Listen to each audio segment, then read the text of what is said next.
Okay fine. So अपन ने composition scheme, now I am going for amendment under composition scheme.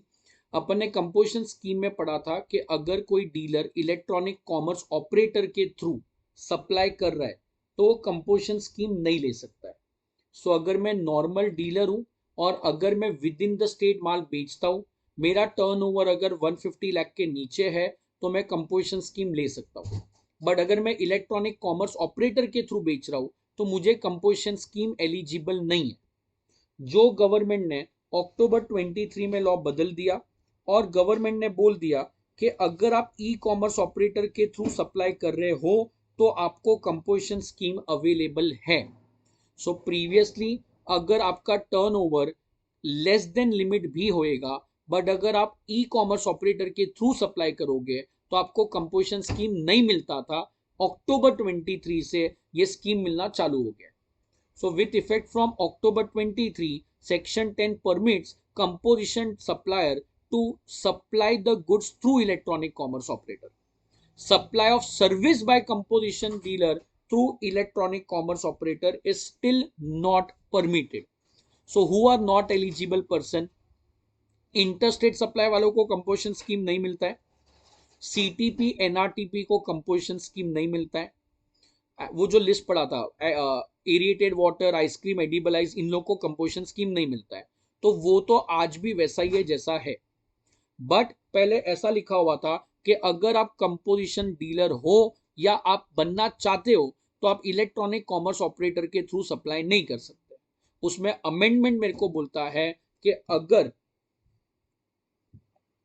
Supply of goods हो रहा है through electronic commerce operator तो आप कंपोजिशन स्कीम ले सकते हो.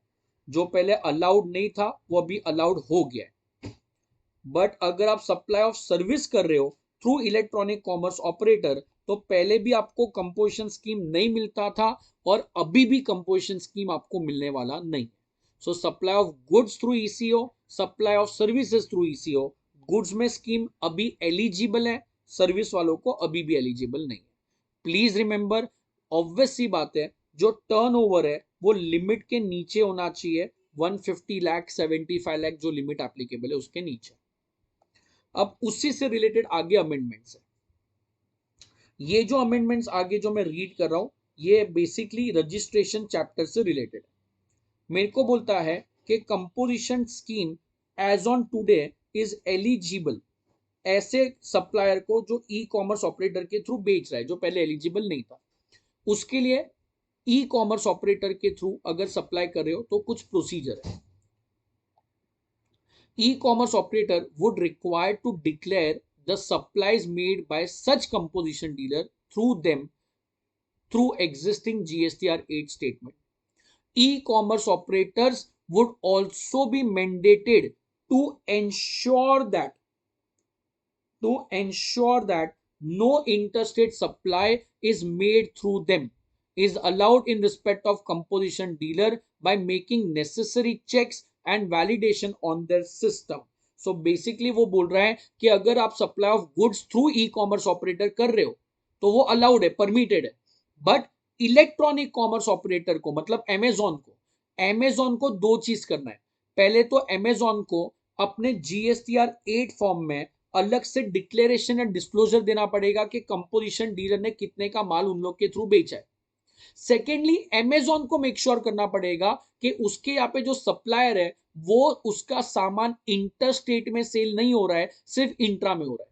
सो जब आप अमेजॉन पे अपने आप को एज अ सेलर रजिस्टर करोगे और आपने अगर रजिस्टर किया है महाराष्ट्र के स्टेट में तो Amazon will have to make sure that Maharashtra में ही आपका गुड्स बिका है, वो गुजरात में नहीं बेच रहा है. तो उन लोग कंप्यूटर ऑपरेटेड सिस्टम से डाल सकते हैं कि अगर गुजरात के कस्टमर ने मंगवाया है तो वो आपको ऑर्डर ही प्लेस करने नहीं देगा. Notification number 3623 provides that electronic commerce operator who is required to collect tax at source sorry has been notified as a class of person who follow the special procedure. वही चीज को ऊपर summarise करके दिया हुआ है कि अगर अमेजॉन पे TCS एप्लीकेबल है और अमेजॉन के थ्रू अगर कंपोजिशन डीलर गुड सप्लाई कर रहा है तो वो अलाउड है, वो आज भी कंपोजिशन स्कीम में रह सकता है। सो मेरे नीचे जो मेडिकल स्टोर है वो कंपोजिशन डीलर था, वो मेडिकल स्टोर अभी अपने आप को फार्म इजी पे से रजिस्टर करवा रहा है, तो वो इलेक्ट्रॉनिक कॉमर्स ऑपरेटर के थ्रू सप्लाई हो रहा है।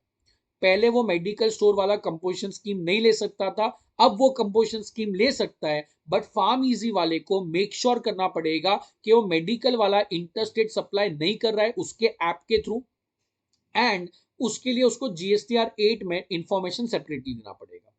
सो वही है, ECO shall make sure that no interstate supply is made. अगर TCS एप्लीकेबल है तो इलेक्ट्रॉनिक कॉमर्स ऑपरेटर को TCS कलेक्ट करना पड़ेगा और GSTR 8 फॉर्म में उसका सेपरेट डिस्क्लोजर देना पड़ेगा। व्हाट इज TCS वो अपन ऑलरेडी पढ़ चुके हैं, अगर कैश कोर्स में कोई बैठ रहा है तो उसको आगे वापस से रिवाइज हो ही जाएगा। So that is amendment in section number 10। Amendment एक ही है सेक्शन 10 में कि गुड्स वाले ECO के थ्रू सप्लाई कर सकते हैं, सर्विस वाले नहीं कर सकते।